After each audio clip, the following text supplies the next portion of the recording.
semblerait faite d'ivoire. Pygmalion est très exigeant et il cherche une femme pour qu'il l'épouse, mais il voit uniquement les défauts de toutes celles qu'il rencontre. Il choisit donc de demeurer célibataire.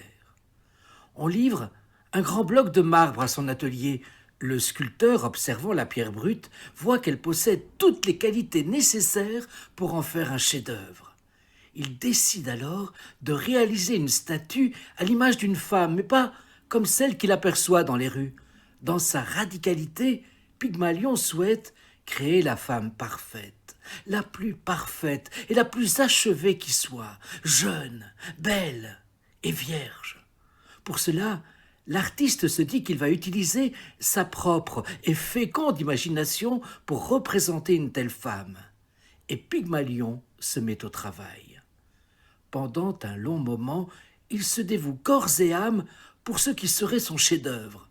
Le sculpteur exerce tous ses talents pour que chaque détail de son œuvre soit sans reproche. Finalement, il produit la plus belle des statues qu'il n'ait jamais sculptées. Pygmalion est fier de son travail et il appelle sa statue Galatée, c'est-à-dire couleur de lait. Sa statue est si accomplie que parfois l'artiste doit la toucher pour s'assurer qu'il ne s'agit pas d'une vraie femme.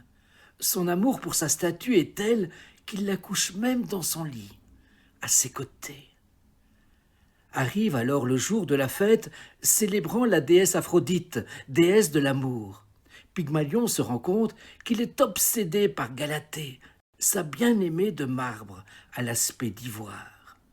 Il se rend donc au temple pour rendre les hommages dus à la déesse. Après lui avoir fait une offrande, Pygmalion lui demande alors « Chère déesse Aphrodite, je sais que j'ai essayé d'éviter l'amour à tout prix, mais je n'ai jamais voulu t'offenser. Aujourd'hui, je me tiens ici, prosterné devant ton temple, dépassé par le pouvoir de l'amour, et je vous demande une femme qui ressemble à Madame d'Ivoire. » La déesse Aphrodite est émue par la requête passionnée de l'artiste. Pygmalion retourne chez lui et il retrouve sa bien-aimée. Le sculpteur pose ses mains sur ses joues et il embrasse ses lèvres. À ce moment-là, il sent la chaleur et la douceur de la bouche de la statue. Son corps n'est plus rigide comme de la pierre et elle s'abandonne dans ses bras. Aphrodite a réellement transformé sa statue de marbre en une vraie femme. Sous la bénédiction de la déesse de l'amour, Pygmalion et Galatée se marient.